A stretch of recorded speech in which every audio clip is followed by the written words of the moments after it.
உம் சந்நிதியில் முழங்காலில் நின்று உம் பாதையில் நான் நடந்திட்டால்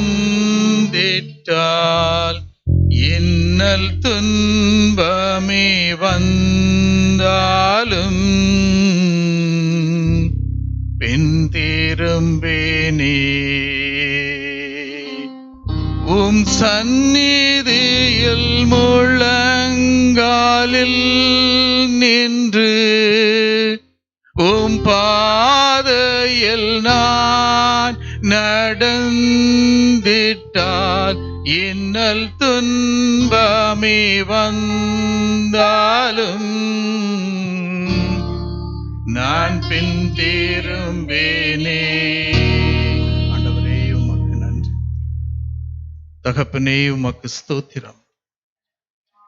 உம்முடைய ஆலயத்திற்கு வந்து உம்மை தொழுது கொள்ளும்படி, உம்மை பணிந்து கொள்ளும்படி நீர் பாராட்டின எல்லா கிருபைகளுக்கும் நன்றி ஆண்டவரே. தகப்பனே உமக்கு ஸ்தோத்திரம். மனதார நாங்கள் உமக்கு நன்றி செலுத்துகிறோம் ஆண்டவரே. நீர் எங்களோடு பேசும்படிக்கு எங்கள் செவிகளை திறக்கச் செய்யும்படி நாங்கள் ஒப்பு கொடுத்து ஜெபிக்கிறோம் ஆண்டவரே.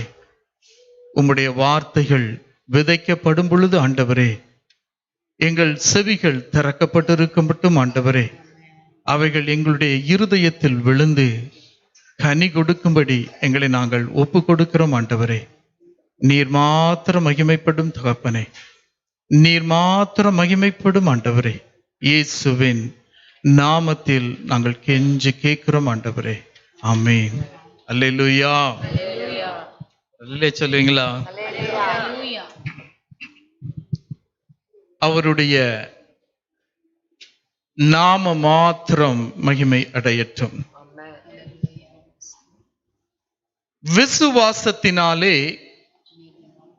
ஏனோக்கு மரணத்தை காணாதபடிக்கு எடுத்துக்கொள்ளப்பட்டான். தேவன் அவனை எடுத்துக்கொண்டபடியினாலே அவன் காணப்படாமற் போனான். அவன் தேவனுக்கு பிரியமானவன் என்று எடுத்துக்கொள்ளப்படுவதற்கு முன்னமே சாட்சி பெற்றான். ஒரு அல்லேலூயா சொல்லுவீங்களா? இந்த வசனத்தை நாம் தியானிக்கும் பொழுது, இந்த வசனத்தை நாம் ஆழமாக தியானிக்கும் பொழுது, இந்த மனுஷனுடைய விசுவாசம் நம்மை ஆச்சரியப்படுத்தும். என்னை ஆச்சரியப்படுத்தியது. திடீரென்று ஒரு நாள் இந்த மனுஷனை காணல. ஆண்டவருக்கு அவனை ரொம்ப பிடிச்சிருக்கு. அவனை அவர் எடுத்துக்கொண்டார். அடுத்தால நம்ம பார்க்கும் பொழுது அவர் சொல்லுகிறார், நம்முடைய தகப்பன், நம்முடைய ஆண்டவர் சொல்லுகிறார், அந்த ஏனோக்கை பார்த்து அவனை எனக்கு ரொம்ப பிடிக்கணும் அப்படிங்கிறார். He is my love. அவனை எனக்கு ரொம்ப பிடிக்கும், அவன் எனக்கு பிரியமானவன். நம்மளை பார்த்து ஆண்டவர் அந்த வார்த்தை சொன்னா நம்ம எப்படி உணர்வோம், அதை எப்படி நம்ம ஃபீல் பண்ணுவோம்? நாம் புரிந்து கொள்ளும்படி, நாம் உணரும்படி அதே தேவனுடைய வாயிலிருந்து அந்த வார்த்தை புறப்படுகிறது. அவன் எனக்கு பிரியமானவன், எனக்கு ரொம்ப இஷ்டமானவன். ஒரு அல்லேலூயா சொல்லுவீங்களா? ஆண்டவர்ட்ட வேதத்தை தியானிக்கும் பொழுது இந்த பேதுரு மாதிரி அதிக பிரசங்கத்தனமான கேள்விகள் கேட்கிற வழக்கம் எனக்கு உண்டு. ஆண்டவர்ட்ட கேட்கிறேன், இந்த முழு உலகத்தையும், இந்த பிரபஞ்சத்தை ஆண்டவரே இவ்வளவு பெருசா படைச்சிருக்கிறீங்க, மனுஷனை மாத்திரம் குட்டியோண்டு படைச்சிருக்கீங்களன்னு ஆண்டவர்கிட்ட கேட்கும் பொழுது அவர் பதில் சொல்லல. சில கேள்விகளுக்கு ஆண்டவர் பதில் சொல்லனாலே நாம் புரிந்து கொள்ள வேண்டும், கேள்வி தப்பு. The question is wrong. காரணம் என்னன்னா, அதற்கு பின்னாடி ஆண்டவர் அதை எப்படி எனக்கு புரிய வைத்தார் என்றால், இந்த உலகம் இவ்வளவு பெரியதாக, இந்த பிரபஞ்சம் இவ்வளவு பெரியதாக ஆண்டவர் படைத்திருக்கிறார். அதுக்கு காரணம் என்ன? அவர் ஒரு வல்லமை உள்ள தேவன் என்பதை சாதாரண மனுஷங்களாகிய நாம் புரிந்து கொள்ள வேண்டும் என்பதற்காக. அவருடைய அன்பு எவ்வளவு ஆழமானது என்பதை நாம் புரிந்து கொள்ள வேண்டும்.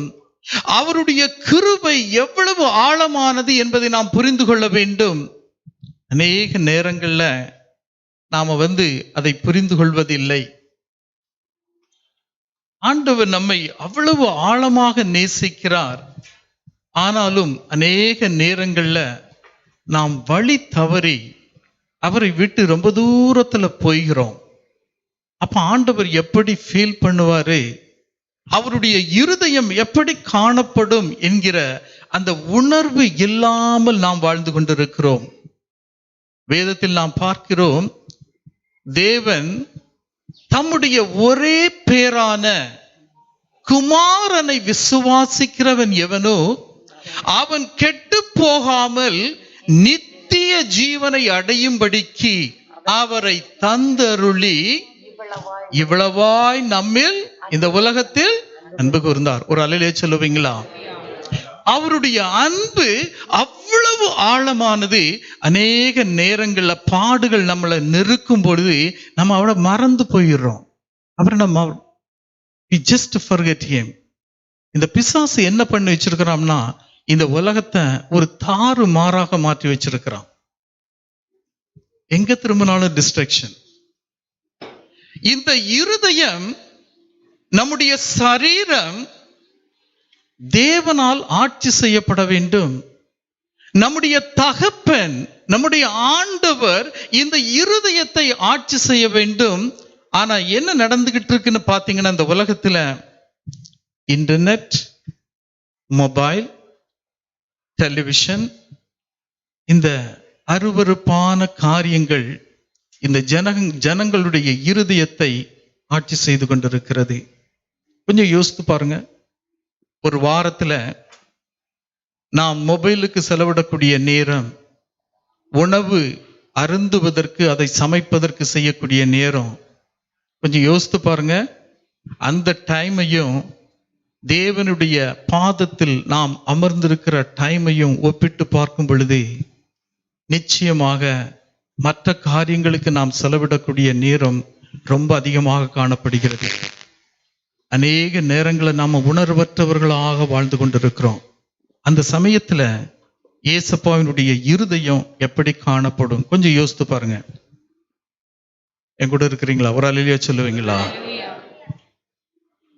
நம்மை நேசிக்கிற நம்முடைய தகப்பனை நம்முடைய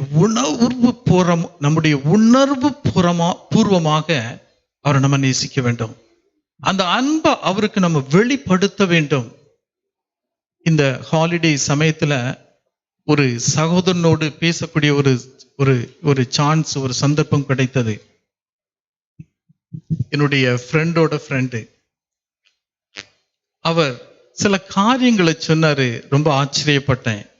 அவர் சொன்னாரு, வாரத்துல 2 முறை எப்படியாவது டெலிவிஷன்ல இருந்து செய்தியை பார்த்து விடுவேன், பெரிய ஊழியக்காரர்களுடைய செய்தியை கேட்டு விடுவேன். திருப்பி சொன்னாரு, ஞாயிற்றுக்கிழமை கட்டாயம் ஆலயத்திற்கு போயிருவேன். அதுபோல காணிக்கைய நான் கொடுக்க ஒரு நாளும் தவறியதில்லை. அப்படி அநேக காரியங்களை சொல்லி அவர் எனக்கு எதை புரிய வைப்பதற்கு அவர் முயற்சி செய்கிறார் என்பதை என்னால் அறிந்து கொள்ள முடிந்தது. அவர் என்ன நினைக்கிறார்னா, என்னுடைய ஆவிக்குரிய வாழ்க்கையில நான் கரெக்டா இருக்கிறேன். nobody can question me. அவர் தெளிவாக எனக்கு எதை புரிய வைக்கிறார் என்றால், என்னுடைய வேலைகளை நான் எல்லாமே கரெக்டா இருக்கிறேன், ஆண்டவர் கூட என்கிட்ட கேள்வி கேட்க முடியாது.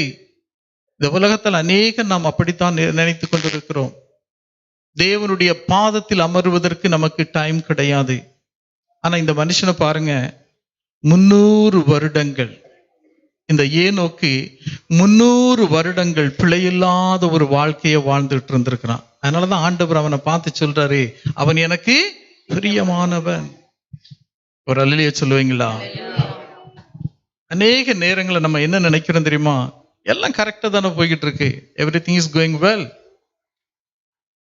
இந்த உலகத்துல அநேகர் அப்படிதான் நினைச்சுக்கிட்டு இருக்கிறாங்க. வைரஸ் போயிடுச்சு, it is going to tie, இனிமே எல்லாம் நல்லபடியா நடக்கும். நடக்காது. ஆண்டவர்கிட்ட இயேசப்பா எவ்வளவுக்கு அதிகமா நம்ம நேசிக்கிறாரோ அவ்வளவு அதே போல நாம் தவறு செய்யும் பொழுது நம்மை கண்டிப்பதற்கு, நம்மை திருத்துவதற்கு அவருக்கு அதிகாரம் உண்டு. He has got the rights. அதை நம்ம எப்பவுமே மறந்து போகக்கூடாது. என்னுடைய வாழ்க்கையில அநேகருடைய வாழ்க்கையை நான் பார்த்திருக்கிறேன். He knows the right time to catch. 55 வயது ஆகட்டும், அதுக்கு பின்னாடி போகும் பொழுது ஆண்டவருடைய கோபம் எப்படி இருக்கும் என்று நாம இப்ப ஒழுங்கா வாழலன்னு வச்சுக்கோங்களேன், அப்பதான் நமக்கு புரியும். என் கூட இருக்கிறீங்களா? ஒரு அல்லேலூயா சொல்லுவீங்களா? இதை தெரிஞ்சுதான் தாவீது ராஜா உணர்ந்து ஆண்டவர்கிட்ட சொல்றான், முதிர்ந்த வயதில் என்னை தள்ளி விடாமலும். அழகா பேசுறான். அவனுக்கு தெரியும் தன்னுடைய பாவங்களை குறித்து அவன் உணர்ந்த மனிதனாக அவன் சொல்றான், முதிர்ந்த வயதில் என்னை தள்ளி விடாமலும். ஆண்டவரே, என்ன தள்ளி விட்டுறாதீங்க, என் பலன் ஒடுங்கும் போது என்னை கைவிடாமலும் இரும் என்று ஆண்டவர்கிட்ட கெஞ்சுறான். காரணம் என்னன்னா, அவனுடைய பாவங்கள், அவனுடைய குறைபாடுகள் அவனுக்கு நன்றாக தெரியும். ஆனா அந்த ஜெபத்தை, அவனுடைய வேண்டுதலை ஆண்டவர் கேட்டாரு. அவன் கடைசி காலகட்டங்களில் எப்படி வாழ்ந்தான் என்று நாம் வேதாகமத்தில் இருந்து கற்றுக்கொள்கிறோம். நம்ம எல்லாரும் அநேகர் அந்த கேட்டகரியில நம்ம இருக்கிறோம். தேவனுடைய ஆலயத்துல இருந்து எப்பவும் நான் சொல்லுவேன், இந்த பரிசுத்த ஸ்தலத்துல இருந்து விசுவாசத்தோடு நீங்க எதை ஆண்டவர்கிட்ட சொல்றீங்களோ அது உங்க வாழ்க்கையில நடக்கும். அல்லேலூயா. ஆண்டவர்கிட்ட சொல்லுங்க, ஆண்டவரே, ஒருவேளை நான் தப்பு பண்ணிருக்கலாம், உமக்கு பிடிக்காத வாழ்க்கை நான் வாழ்ந்திருக்கலாம், ஆனா எனக்கு வயசாகும் போது என்னை கைவிட்டுறாதீங்கப்பா. அவன் கெஞ்சிருப்பான். அப்படின்னு நீங்க ஆண்டவரிடத்தில் முறையிட வேண்டும். என்னுடைய பலன் ஒடுங்கும் போது என்னை கைவிட்டுறாங்க ஆண்டவரே, அழுகையோடு அதை உணர்ந்து நீங்க சொல்லும் பொழுது ஆண்டவர் நிச்சயமாக நம்மளை கைவிட மாட்டார். ஒரு அல்லேலூயா சொல்லுவீங்களா? அடுத்தல பாருங்க, இந்த மனுஷனுடைய விசுவாசம், அவன் வாழ்ந்த காலத்துல பைபிள் கிடையாது, பிரீச்சர்ஸ் கிடையாது, சர்ச் கிடையாது. ஆனா 300 வருடங்கள் தேவனை பிரியப்படுத்தக்கூடிய ஒரு வாழ்க்கையை இந்த மனுஷன் வாழ்ந்திருக்கிறான். தேவனுடைய சத்தத்தை மாத்திரம் கேட்டிருக்கிறான். அவனுடைய விசுவாசத்தை நாம் பார்க்கும் பொழுது அது ரொம்ப ஆழமாக காணப்படுவதை நம்மால உணர முடியும். அவனுடைய விசுவாசம், அவன் தேவனோடு வாழ்ந்த வாழ்க்கையை ஆண்டவர் விரும்பினால தான் ஆண்டவர் சொல்றாரு, அவன் எனக்கு பிரியமானவன். ஒரு அல்லேலூயா சொல்லுவீங்களா? ஒரு சின்ன எக்ஸாம்பிள் சொல்றேன் பாருங்க. நீங்க உங்க குழந்தைய அதிகமா நேசிக்கிறீங்க. அந்த குழந்தைய நீங்க தூக்கி மேல போடுங்க, அந்த குழந்தை பயப்படாது, அந்த குழந்தைக்கு பயம் இருக்காது. காரணம் என்ன தெரியுமா? அந்த குழந்தைக்கு நன்றாக தெரியும், எங்க அப்பா என்ன நேசிக்கிறாரு, என்ன தூக்கி போடுறது எங்க அப்பான்னு அந்த குழந்தைக்கு நன்றாக தெரியும். அதனால நீங்க எவ்வளவு உயரத்துல தூக்கி போட்டா கூட அந்த குழந்தைக்கு அந்த பயம் வராது. தகப்பன் மகன் என்கிற அந்த உறவு. சில சமயங்கள்ல பாருங்க, பிசாசு நமக்கு எதிராக நம்ம எவ்வளவு உயரத்துல தூக்கி போட்டா கூட நமக்கு பயம் வந்து விடுகிறது. நம்முடைய தகப்பனை குறித்து அவ்விசுவாசம் வந்து விடுகிறது. ஆனா ஒரு காரியத்தை நம்ம எப்பவுமே மறந்து போறோம், நீங்க எவ்வளவு உயரத்திலிருந்து கீழே விழுந்தாலும் சரி, தேவனுடைய ஆலயத்துல இருந்து நான் சொல்றேன், விசுவாசத்தோடு சொல்றேன், நீங்க விழக்கூடிய இடம், the place where you fall, whatever the height from which you fall, நீங்க விழக்கூடிய இடம் நம்முடைய ஆண்டவருடைய, நம்முடைய தகப்பனுடைய கரங்களாகத்தான் காணப்படும். அல்லேலூயா. Please shout அல்லேலூயா. விசுவாசம் என்பதை இந்த மனிதனிடமிருந்து நாம் கற்றுக்கொள்ள வேண்டும். அப்படி விசுவாசித்ததுனாலதான் ஆண்டவர் அவனை பார்த்து சொல்றாரு, இவன் எனக்கு பிரியமானவன். நல்ல கவனிங்க, வேதத்துல நம்ம பார்த்திருக்கிறோம், விசுவாசம் இல்லாமல் தேவனுக்கு பிரியமாயிருப்பது கூடாத காரியம். We cannot please him without strong faith. விசுவாசம் இல்லாமல் தேவனுக்கு பிரியமாயிருப்பது கூடாத காரியம். ஆதலால், அங்க கண்டிஷன் வருது பாருங்க, தேவனிடத்தில் சேருகிறவன் அவர் உண்டென்றும். அது நம்ம இருதயத்துல ஆழமா இருக்கணும். எங்க அப்பா இருக்கிறாரு, he is existing. ஆதலால் தேவனிடத்தில் சேருகிறவன் அவர் உண்டென்றும், அவர் தம்மை தேடுகிறவர்களுக்கு பலன் அளிக்கிறவர் என்றும் விசுவாசிக்க வேண்டும். எங்க அப்பாவை கூப்பிட்டா அவர் கேட்பாரு, பதில் சொல்லுவார். அல்லேலூயா சொல்லுவீங்களா? என்னுடைய தகப்பன் உயிரோடு இருக்கிறாரு. 2 வருஷம், அநேகர் 2 வருஷத்துக்கு முன்னாடி வாழ்க்கையை தொடர்ந்து கொண்டு இருந்தவர்கள், they are not on the face of this earth. நம்ம எல்லாம் இன்னைக்கு ஆண்டவருடைய வீட்டுல இவ்வளவு சந்தோஷமா உட்கார்ந்துட்டு இருக்கோம். அவருடைய சுத்த கிருபை. அல்லேலூயா, அல்லேலூயா. அவர் இருக்கிறார், அவர் உண்டு என்று நாம் விசுவாசிக்க வேண்டும். அவரை நாம் தேடும் பொழுது அவர் பதில் கொடுப்பார் என்று நாம் விசுவாசிக்க வேண்டும். இந்த மாதிரியான வசனங்களை தனிமையா அவருடைய பாதத்துல உட்கார்ந்து அவரோடு பேசும் பொழுது, தியானிக்கும் பொழுது, அந்த விசுவாசம் நம்மை பற்றி கொள்ளும் பொழுது, அப்பதான் அவருடைய மகிமை நம்ம காண முடியும். அந்த ஷக்கினா மகிமையை நாம் காண வேண்டும் என்றால் இந்த மாதிரியான வசனங்களை, உயிருள்ள வசனங்களை அவருடைய பாதத்தில் அமர்ந்து அவரோடு பேச வேண்டும். அவரோடு பேசி உறவாடும் பொழுது அப்பதான் நமக்கு அநேக காரியங்களை அவர் வெளிப்படுத்துவார். என் கூட இருக்கிறீங்களா? ஒரு அல்லேலூயா சொல்லாமா? அநேக நேரங்களில் நம்ம நினைக்கிறோம், விசுவாசம்னா நான் எதை கேட்டாலும் எங்க அப்பா தருவாரு. தரக்கூடாது. You should not give. பிசாசிட்ட கேளுங்க, அவன் எல்லாம் தருவான். ஆனா வித்தியாசம் இருக்கு. நம்முடைய விசுவாசம் எப்படி காணப்பட வேண்டும் என்றால், எங்க அப்பாட்ட நான் என்ன கேட்டாலும் எனக்கு தருவாரு. தட் இஸ் நாட் விசுவாசம், தட் இஸ் நாட் ஃபெய்த். எனக்கு எது தேவையோ அத ஆண்டவர் தருவார். என்னுடைய தகப்பன் தருவாரு. இப்ப நீங்க ஏசப்பாட்ட ஒரு ஹெலிகாப்டர் கேக்குறீங்க, ஆனா உங்க வீடு வெறும் 1000 ஸ்கொயர் ஃபீட். என்ன ஆகும் கொஞ்சம் யோசித்து பாருங்க. ஹெலிகாப்டர் என்னைக்கு ஆண்டவர் கொடுக்கிறாரோ அதுக்கு பின்னாடி நீங்க அவரை தேடவும் முடியாது, தேட அதுக்கு டைமும் இருக்காது. ஏன்னா அதை எங்க கொண்டு வைக்கணுங்கிறதுல நம்ம பாடுகள் எல்லாம் முடிஞ்சு போயிடும். என் கூட இருக்கிறீங்களா? ஒரு அல்லேலூயா சொல்லுவீங்களா? அப்ப நம்முடைய விசுவாசம் எப்படி காணப்பட வேண்டும் என்றால், எனக்கு எது தேவையோ அது அவருடைய சித்தத்தின்படி தருவார். அதுதான் என்னுடைய ஜெபமாக காணப்பட வேண்டும், இல்லையா? ஒரு அல்லேலூயா சொல்லுவீங்களா? அடுத்தல பாருங்க, ஒவ்வொரு நாளும் இதை நாம் நினைத்து பார்க்க வேண்டும். ஒவ்வொரு நாளும், day in day out, it should come to our mind. அந்த சிலுவையில நம்முடைய தகப்பன், நம்முடைய ஆண்டவர் அவருடைய ஒரே குமாரனை, நம்முடைய இயேசுவை ஒப்பு கொடுக்கும் பொழுது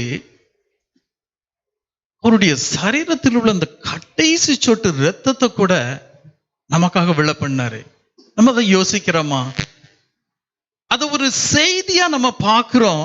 ஆனா ஒவ்வொரு நாளும் அந்த சம்பவம், அந்த கல்வாரி சிலுவையில் அவர் பட்ட பாடுகள், வேதனைகள் எப்படியெல்லாம் அவரை அடிச்சாங்க.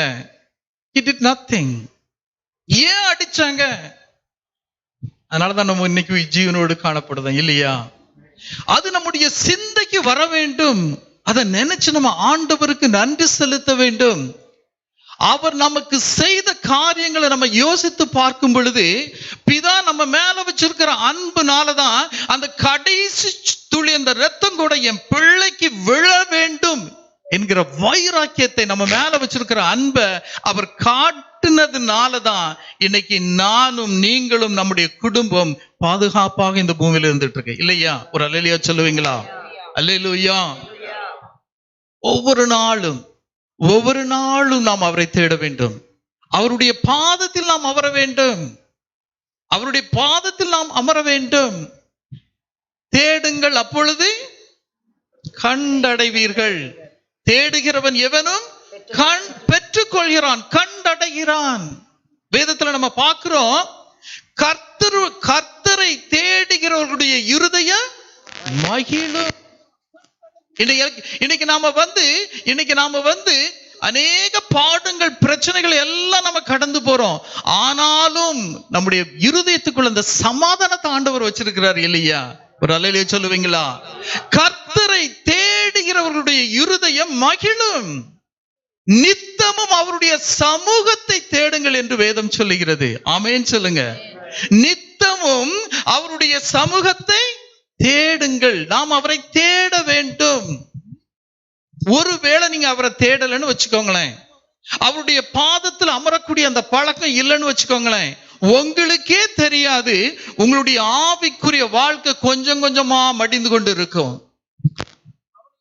If you don't sit at the feet of the Lord day in and day out, ஒரு நாள் நீங்க விழித்துக் கொள்ளும் பொழுது அந்த ஆவிக்குரிய வாழ்க்கை உங்ககிட்ட இல்லாமே போயிடும்.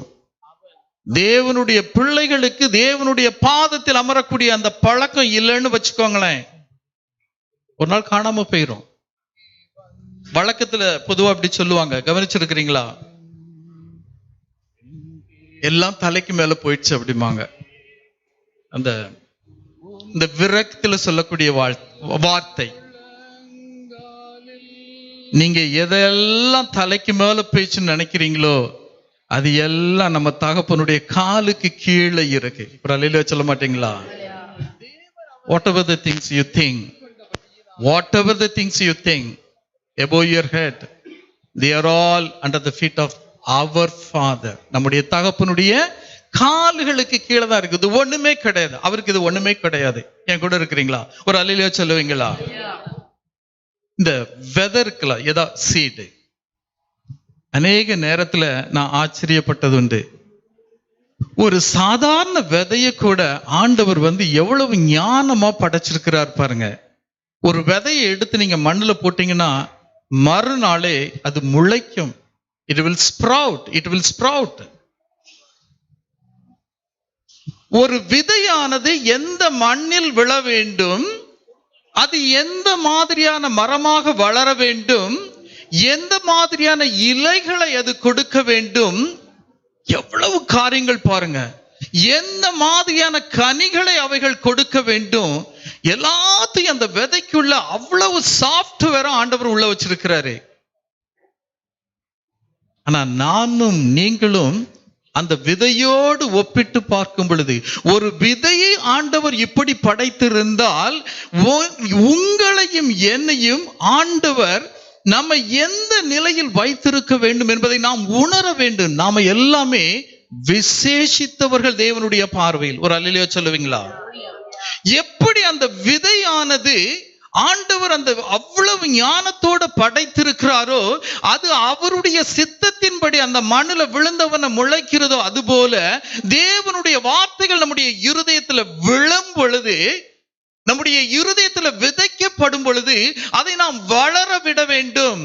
நம்முடைய இருதயம் அதற்கான சூழ்நிலையில் காணப்பட வேண்டும். அப்படி இருந்துச்சுன்னா தான் அந்த விதை வளர்ந்து நாம் தேவனுக்கு என்று ஒரு கனி கொடுக்க முடியும். அல்லேலூயா. தேவனுக்கு நாம் கனி கொடுக்க வேண்டும் என்றால், தேவனுக்கு பிரயோஜனமான ஒரு வாழ்க்கையை வாழ வேண்டும் என்றால், விதைகள் விதைக்கப்படும் பொழுது, அந்த ஜீவனுள்ள வார்த்தைகள் விதைக்கப்படும் பொழுது அதுக்கு நம்ம நம்முடைய இருதயத்துல இடம் கொடுக்க வேண்டும்.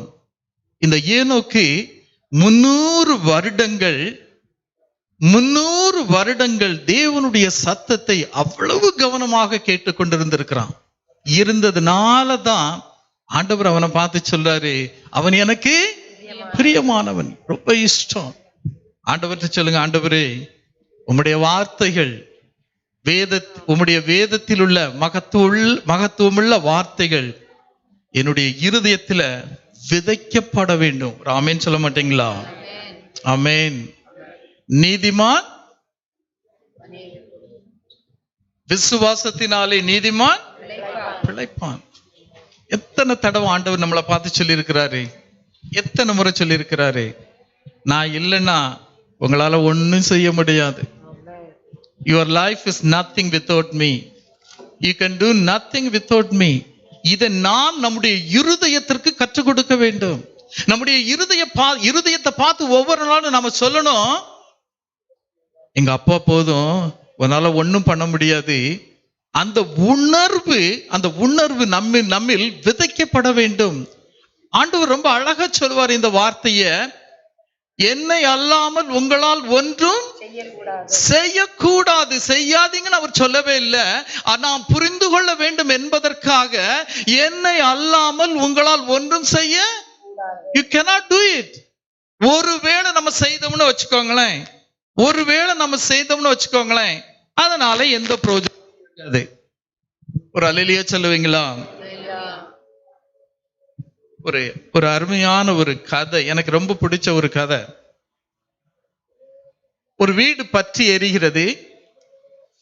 மகன் ஜன்னல் கதவை பற்றி கொண்டு எப்படியாவது தப்பித்து விட வேண்டும் என்று போராடி கொண்டிருக்கிறான். கீழே அவங்க அப்பா சொல்றாரு, அந்த ஜன்னல் கதவை நீ விடு, நான் உன்னை பிடித்துக் கொள்கிறேன் அப்படிங்கிறாரு. பையன் கேட்க மாட்டேங்கிறான். பையன் சொல்றான், நான் அதை விட்டுட்டோம்னா கீழே விழுந்துருவேன். ஆண்டவர் சொல்றாரு, இதையெல்லாம் நீ வாழ்க்கையில செய்துகிட்டு இருக்க, இதையெல்லாம் நீ வெற்று உன்னை நான் பாத்துக்கிறேன்னு சொல்றாரு. ஆனா நமக்கு அதுக்கு விளங்கல. we don't understand. நமக்கு புரியல. அந்த பையன் சொல்றான், எங்க பார்த்தாலும் தீயாக காணப்படுகிறது, எங்க பார்த்தாலும் ஸ்மோக் காணப்படுகிறது, ஒருவேளை இந்த ஜன்னல் கதவை விட்டனா நான் கீழே விழுந்து மடிந்து விடுவேன் அப்படிங்கிறான். அநேக நேரத்துல ஆண்டவர்கிட்ட சொல்றோம், ஆண்டவரே இந்த உலகத்தை நான் அட்ஜஸ்ட் பண்ணி போகலன்னா என்னால வாழ முடியாது, நான் மரித்து போவேன். எப்படி அந்த பையன் அந்த ஜன்னல் கதவை பிடித்து கொண்டு விடமாட்டேன்னு சொல்றானோ, அது போல நாம என்ன நினைக்கிறோம், ஒருவேளை இந்த உலகத்து காரியங்களை விட்டுட்டாக்கி நம்மளால இந்த உலகத்துல வாழ முடியாது நம்ம நினைச்சுக்கிட்டு இருக்கிறோம். அந்த பையன் தகப்பட்டு சொல்றான், அப்பா இவ்வளவு ஸ்மோக்கா இருக்கு, உங்களை என்னால பார்க்கவே முடியல, நான் எப்படி இந்த ஜன்னலை விட முடியும் அப்படின்னு அவன் கேட்கிறான். ஆனா அந்த தகப்பன் சொல்றாரு, ஐயா நீ உன்னால என்ன பார்க்க முடியல, ஆனா என்னுடைய கண்கள் உன்னை காண்கிறது. ஒரு அல்லேலூயா சொல்ல மாட்டீங்களா? அநேக நேரங்கள்ல நம்முடைய கண்கள் ஏன் தேவனை பார்க்க முடியல, ஏசப்பாவினுடைய முகத்தை நாம் ஏன் பார்க்க முடியலன்னா, நாம் பிடித்து வைத்திருக்கிற இந்த உலகத்திற்குரிய காரியங்கள், எப்பவுமே இந்த உலகத்திற்குரிய காரியங்கள் நம்மை மேற்கொள்ளும் பொழுது தேவனுடைய முகம், ஆண்டவருடைய முகம் கட்டாயமாக மறைக்கப்படும். அந்த அனுபவத்தை நம்ம பைபிள்ல பார்த்திருக்கிறோம். இந்த நாம் செய்த பாவங்களுக்காக ஏசப்பா சிலுவையில் அறையப்பட்ட பொழுது தேவனுடைய முகம், அவருடைய அழகான முகம் ஏசப்பாவுக்கு மறைக்கப்பட்டது. பாவம் அவர் ஒண்ணுமே செய்யல, செய்தது நாம. ஆனா தேவனுடைய முகமானது அவருக்கு மறைக்கப்பட்டது. இப்ப இந்த தகப்பன் சொல்றாரு, நீ அந்த ஜன்னலை விட்டு, you just leave that window, I can catch you. நான் ஏற்கனவே குறிப்பிட்டது போல, அந்த பையன் விழுந்தாலும், அந்த பையன் விழும் பொழுது அந்த தகப்பனுக்கு என்ன நடந்தாலும் தன்னுடைய மகனை ஒருபோதும் அந்த தரையில விழ மாட்டார், இல்லையா? அதுபோலதான் நம்முடைய ஆண்டவர், நம்முடைய தகப்பன். எந்த சூழ்நிலையிலுமே அவருடைய கடைசி சொட்டு ரத்தம் சிந்தப்படுமே ஒழிய நமக்கு எந்த சேதமும் வராது. அதை நாம் விசுவாசிக்க வேண்டும். ஒரு அல்லேலூயா சொல்லுவீங்களா? ஆண்டவர்கிட்ட சொல்லுங்க, ஆண்டவரே உமக்கு பிடிக்காத இந்த விண்டோவனா விட்டுறணும். ஒரு அல்லேலூயா சொல்லுவீங்களா? அடுத்தல பாருங்க, ஏனோக்கு மெத்துசலாவை பெற்றபின், ஏனோக்கு மெத்துசலாவை பெற்றபின் 300 வருஷம் தேவனோடு சஞ்சரித்துக் கொண்டிருந்து குமாரரையும் குமாரத்திகளையும் பெற்றான். அந்த வசனத்தை வாசிங்களேன். ஏனோக்கு மெத்துசலாவை பெற்றபின் 300 வருஷம் தேவனோடு சஞ்சரித்துக் கொண்டிருந்து குமாரரையும் குமாரத்திகளையும் பெற்றான். சொல்லுவாங்க, இயேசுவின் குடும்பம், தேவன் உறவாடக்கூடிய ஒரு குடும்பம், தேவ பிரசன்னம் இருக்கக்கூடிய ஒரு குடும்பம். இத வாசிக்கும் பொழுதே நமக்கு தெரியுது, ஏனோக்கு குடும்பத்தோடு தேவன் இருந்திருக்கிறாரு. இல்ல, அல்லேலூயா. பாருங்க, 65வது வயதில் ஒரு மகன் பிறக்கிறான். அவனுக்கு மெத்துசலா என்று ஏனோக்கு பெயர் கொடுக்கிறாரு. பெயர் அவர் டிசைட் பண்ணல, ஆண்டவர் டிசைட் பண்ணாரு. காரணம் என்னன்னா, அந்த பெயரை ஒரு தீர்க்க தரிசனம். எப்போ அவர் மெத்துசலாவை பெற்றாரோ அதற்கு பின்னாடிதான் தேவனோடு சஞ்சரிக்க ஆரம்பிக்கிறாரு. அப்போ ஆண்டவர் இந்த மனிதனை அதிகமாக நேசித்ததுனால என்ன நடக்க போகிறது என்பதை இயேசுப்பா ஆண்டவர் இந்த மனுஷனுக்கு வெளிப்படுத்தி விட்டார். காரணம் என்னன்னா, மெத்துசலா என்கிற அந்த பெயருக்கு அர்த்தம் என்னன்னா, அவன் மரிக்கவும் அது நிகழும். When he dies, it will come true. That will happen. நடந்ததா? வேதாகமத்தில் நம்ம பார்க்கிறோம், 969 வயது வரை வாழ்ந்த பின்னாடி மெத்துசலா மரிக்கிறாரு. அதே வருடத்துல ஆண்டவர் இந்த பூமியை அடிக்கிறாரு. கவனிக்கிறீங்களா? ஒரே ஒரு குடும்பம் மாத்திரம் தப்பிச்சு, நோவாவினுடைய குடும்பம் அந்த ரெட்சிப்பு என்கிற அந்த பேழைக்குள்ள போனதுனால அவங்க மாத்திரம் தப்பிச்சாங்க. ஒரு அல்லேலூயா சொல்லுவீங்களா? அப்போ ஆண்டவர் இந்த உலகத்தை நியாயம் தீர்க்க போகிறார் என்று தெளிவா ஆண்டவர் நம்மோடு பேசிக்கொண்டு இருக்கிறாரு. The world is going to be judged. அதுல எந்த மாற்றமும் கிடையாது. இவ்வளவு காரியங்களை இந்த மனுஷன் தெரிந்து கொண்டதுனால, ஆண்டவரிடமிருந்து கற்றுக்கொண்டதுனால அவன் தேவனோடு சஞ்சரித்தான். இப்ப கொஞ்சம் யோசித்து பாருங்க, தேவனுடைய இருதயமும் இந்த மனுஷனுடைய இருதயமும் ஒன்றாக காணப்பட்டது.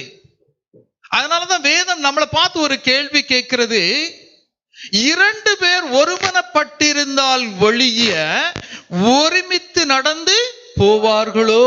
இந்த வசனத்தை வாசிங்களேன். ஆமோஸ் புத்தகம் 3:3 வாசிங்க.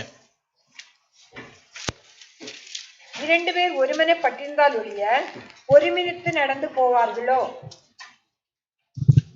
சாதாரணமாக 2 பேர் சேர்ந்து நடக்க வேண்டும் என்றால் parallel திங்க் பண்ணணும். ஒருமனப்பாடு இருந்தால்தான் அவங்க ஒன்றாக நடந்து போக முடியும். வேதத்துல நம்ம பார்க்கிறோம், பேதுருவும் மற்ற அப்போஸ்தலர்களும் அவர்கள் ஒருமனப்பட்டு இருந்ததுனால தான் ஒரே நாள்ல அவ்வளவு பேர் தொடப்பட்டார்கள், இல்லையா? அப்ப பாருங்க, தேவனுடைய இருதயமும் நம்முடைய இருதயம் ஒன்றாக காணப்பட வேண்டும். ஒரு அல்லேலூயா சொல்ல மாட்டீங்களா? இந்த ஆப்பிரிக்க தேசத்துல ஒரு போட்டி இந்த ஆர்கியாலஜிஸ்ட் ஒரு ஆள் அப்படி கண்டக்ட் பண்ணாரு. அது என்ன போட்டினா, குழந்தைகளுக்கென்று நடத்தப்பட்ட ஒரு போட்டி. ஒரு மரத்துக்கு கீழே அநேக விதமான கனிகளை வைத்தார்கள். கூட்டமாக பிள்ளைகள் கொஞ்சம் தூரத்துல இருந்து ஓடணும். முதல் 3 பேர் அந்த மரத்தை போய் தொடுறாங்களோ அந்த 3 பேர் மாத்திரம் தான் அந்த கனிகளை அனுபவிக்க முடியும், சாப்பிட முடியும். இதுதான் அந்த போட்டியினுடைய ஒரு முக்கியமான காரியம். அப்ப இந்த ஆர்கியாலஜிஸ்ட் என்ன பண்ணார்னா, அந்த விசில் அதை கொடுக்கிறாரு. அவர் ஆச்சரியப்படக்கூடிய அளவிற்கு எல்லா பிள்ளைகளும் என்ன பண்ணாங்கன்னா, ஒருவருக்கொருவர் கை கோர்த்து கொண்டு சேர்ந்து போய் அந்த மரத்தை தொட்டு எல்லா பழங்களையும் சாப்பிட்டாங்களாம். அப்ப அந்த ஆர்கியாலஜிஸ்ட் கேட்டாரா, போட்டி எதற்கு நடத்தப்பட்டதுன்னா 3 பேர் வெற்றி பெற வேண்டும், அந்த 3 பேர் மாத்திரம் தான் அந்த கனிகளை அனுபவிக்க வேண்டும். ஆனா நீங்க இப்படி பண்ணிட்டீங்களே அப்படின்னு சொல்லி கேட்டதுக்கு அதுல ஒரு பையன் ஒரு சின்ன குழந்தை சொல்லிச்சான், போட்டி எங்களுக்கு முக்கியம் இல்ல, நாங்க எல்லாரும் ஒருமனப்பட்டு காணப்படுறோம். நாங்க எப்படி எங்க இந்த ட்ரைபல் சொசைட்டில எங்களுக்கு உணர்வு எப்படி இருக்கணும்னாக்கி, நான் இன்னைக்கு இருக்கிறேன்னா இவங்களால அப்படிங்கிற உணர்வு என்னுடைய எங்க தாய் தகப்பன் எங்களுக்கு அதை எங்களை இருதயத்துல விதைச்சிருக்கிறாங்க. நான் இன்னைக்கு உயிரோடு இருக்கிறோம்னா இவங்களால அப்படின்னு சொல்லி பதில் சொன்னானா. ஒரு சின்ன குழந்தை பதில் சொல்லிச்சான். அந்த ஒருமனப்பாடு நம்ம எல்லாருக்கும் வேணும். அந்த ஒருமனப்பாடு நாம் தேவனோடு வைத்திருக்க வேண்டும். நம்ம ஒரு காரியத்தை நம்ம வேதாகமத்துல வாசித்திருக்கிறோம். நமக்கென்று ஆண்டவர் ஒரு இலக்கை கொடுத்திருக்கிறாரு. நம்முடைய நோக்கம் என்ன? எப்படியாவது பரலோகத்துக்கு போகணும். நாம் பரலோகத்திற்கு போக வேண்டும், அது நம்முடைய நோக்கம். நாம் பரலோகத்திற்கு போக வேண்டும், நம்முடைய குடும்பம் ஆசீர்வதிக்கப்பட வேண்டும், நம்முடைய பிள்ளைகள் ஆசீர்வதிக்கப்பட வேண்டும், அவர்கள் வாழ்க்கையில ஒரு நல்ல நிலைக்கு வர வேண்டும். அநேக காரியங்களை நாம் இருதயத்துல வச்சிருக்கிறோம். அப்போ அது நம்ம வாழ்க்கையில நடக்க வேண்டும் என்றால் பின்னானவைகளை மறந்து முன்னானவைகளை நாடி தேட வேண்டும் என்று வேதம் சொல்லுகிறது. கீழானவைகளுக்கு நம்ம முக்கியத்துவம் கொடுக்காம மேலானவைகளுக்கு நம்ம முக்கியத்துவம் கொடுக்கும் பொழுது நம்முடைய இலக்கை நாம் அடைய முடியும். நம்முடைய இலக்கை நாம் அடைய வேண்டும் என்றால் தேவனோடு சஞ்சரிக்க வேண்டும். ஒரு அல்லேலூயா சொல்லுவீங்களா? இன்னொரு காரியத்தை பாருங்க. இந்த உலகம் நமக்கு எவ்வளவு சந்தோஷத்தை கொடுத்தாலும் ஆண்டவர் நம்ம கூட இல்லைன்னு வச்சுக்கோங்களேன், அது துக்கமாக மாறிவிடும். தேவன் நம்மோடு இல்லைன்னு வச்சுக்கோங்களேன், இந்த உலகம் தரக்கூடிய அந்த சந்தோஷம் துக்கமாக மாறிவிடும். அதே நேரத்துல எவ்வளவு பாடுகள் எவ்வளவு பிரச்சனைகள் இருந்தாலும், சரீர பிரச்சனைகள் இருந்தாலும், தீராத வியாதி இருந்தாலும், அவர் மாத்திரம் நம்ம கூட இருந்தாருன்னு வச்சுக்கோங்களேன். ஒரு அல்லேலூயா சொல்லுவீங்களா? ஒரே ஒரு வசனத்தை பார்த்துட்டு நம்ம முடிக்கலாம். இந்த வசனத்தை என் வாழ்க்கையில முதல் தடவையா நான் தியானிச்சேன், ரொம்ப ஆச்சரியப்பட்டேன். இளைப்படைந்தவனுக்கு சமயத்திற்கேற்ற வார்த்தை சொல்ல நான் அறியும்படிக்கு கர்த்தராகிய ஆண்டவர் எனக்கு கல்விமானின் நாவை தந்தருளினார். காலைதோறும் என்னை எழுப்புகிறார். நான் கற்றுக்கொள்கிறவர்களை போல நான் அறியும்படி என் செவிகளை கவனிக்க செய்கிறார். அந்த வசனத்தை வாசிங்களேன். ஏசாயா 50வது அதிகாரம் 4வது வசனம். இளைப்படைந்தவனுக்கு சமயத்திற்கேற்ற வார்த்தை சொல்ல நான் அறியும்படிக்கு கர்த்தராகிய ஆண்டவர் எனக்கு கல்விமானின் நாவை தந்தருளினார். காலைதோறும் என்னை எழுப்புகிறார். கற்றுக்கொள்கிறவர்களைப் போல நான் கேட்கும்படி என் செவியை கவனிக்க செய்கிறார். ஒரு அல்லேலூயா சொல்லுவீங்களா? 3 காரியங்கள். பிதாவை குறித்து நம்முடைய தகப்பன் இயேசு சாட்சி கொடுக்கிறார். நல்ல கவனிங்க. இயேசப்பா நம்முடைய தகப்பன் நம்முடைய ஆண்டவரை குறித்து சாட்சி கொடுக்கிறாரு. எப்படி சாட்சி கொடுக்கிறார்னா, போதிக்கக்கூடிய ஒரு மனுஷனுக்கு என்ன ஞானம் தேவை என்பதை அந்த தகப்பனுக்கு மாத்திரம் தான் தெரியும். அவர் எனக்கு அந்த மாதிரியான ஒரு நாவை, ஒரு ஞானத்தை தந்திருக்கிறாரு. காலையில என் பிள்ளை தூங்கிடக்கூடாது, இன்னைக்கு இவன் அதிகமா ஊழியம் செய்ய வேண்டும், இவனை அநேகர் தேடி வருவார்கள், குருடர்கள் வருவார்கள், சப்பானியர்கள் வருவார்கள், அதனால என் பிள்ளை கரெக்டா ப்ரிப்பேர்டா போகணும்னு நினைச்சு பிதா என்ன பண்றாரு, அவரை அதிகாலையில எழுப்பி விடுகிறார், தூங்க விடுறதில்ல. மூன்றாவதாக பார்க்கும் பொழுது அருள்நாதர் இயேசு சர்வத்தையும் படைத்து ஆளக்கூடிய தேவன் காலையிலே எழுந்து ஒரு ஸ்டூடெண்ட போல தேவனுடைய பாதத்தில் அமர்ந்து காரியங்களை கற்றுக்கொள்கிறார். இந்த இடத்துல நீங்க நல்லா கவனிக்கணும். இது நம்முடைய வாழ்க்கையில நடந்தா மாத்திரம்தான் இந்த இடத்துல நம்ம நிக்க முடியும். If it is not happening in our life, ரொம்ப யோசிக்கணும்.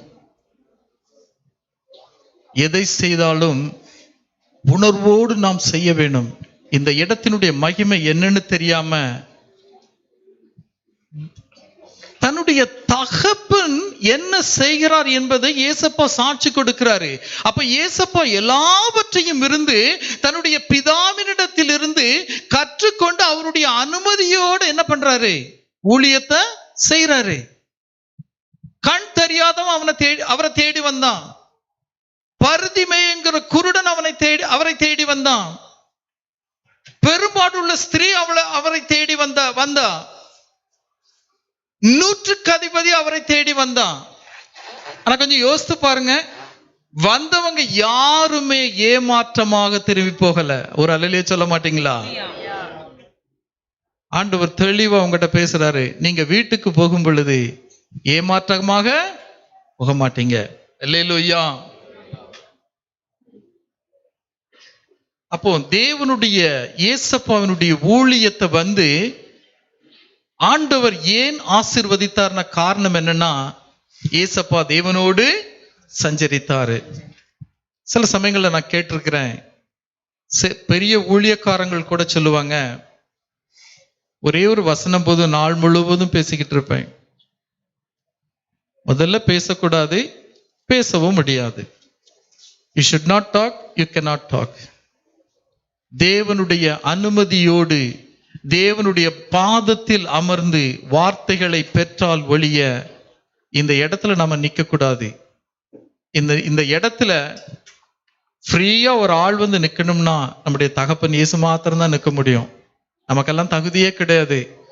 அட்லீஸ்ட் நம்ம இங்க வரும் பொழுது அவ்வளவு பெரியவர் நிற்க வேண்டிய இடத்துல நம்ம நிக்கிறோமே, அப்ப நம்ம எவ்வளவு கவனமாக வர வேண்டும் என்று இன்னைக்கு ஆண்டவர் நம்மோடு பேச வேண்டும். ஒரு வசனம் எனக்கு ரொம்ப பிடிச்ச ஒரு வசனம். சில சமயங்கள் ஆண்டவர் சொல்லும் போதெல்லாம் ரொம்ப என்னை மெய் சிலிர்க்க வைக்கும். ஒரு இடத்துல ஆண்டவர் சொல்லுவாரு, என் தாசனாகிய மோசே. அந்த வசனம் எங்க இருக்குங்கிறது எனக்கு ஞாபகத்துக்கு வரல. என் தாசனாகிய மோசே என் வீட்டில் எங்கும் அவன் உண்மை உள்ளவன். ஆண்டவர் நம்மளை பார்த்து சொல்லணும், உண்மையும் உத்தமமாய் நீ ஊழியம் செய்யறன்னு சொல்லி ஆண்டவர் நம்மளோடு பேசணும். ஒரு அல்லேலூயா சொல்லுவீங்களா?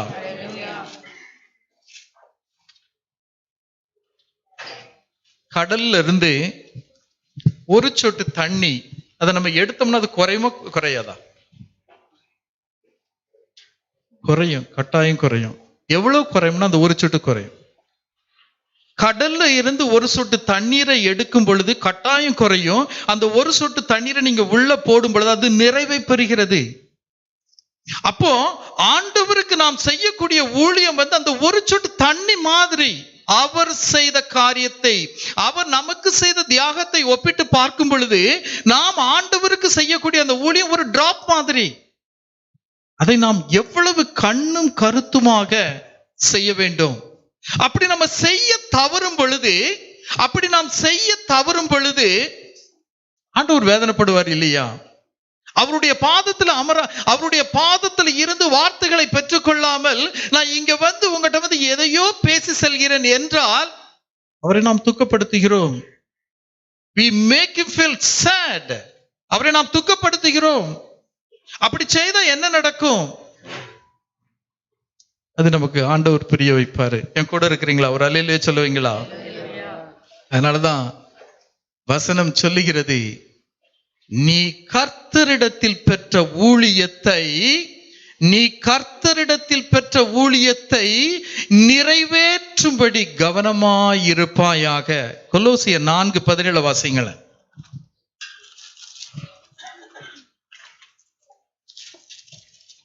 அகிரிப்பை கண்டு நீ கர்த்தரிடத்தில் பெற்ற ஊழியத்தை நிறைவேற்றும்படி கவனமாய் இருப்பாயாக என்று சொல்லுங்கள். ஒரு அல்லேலூயா சொல்லுங்களேன்.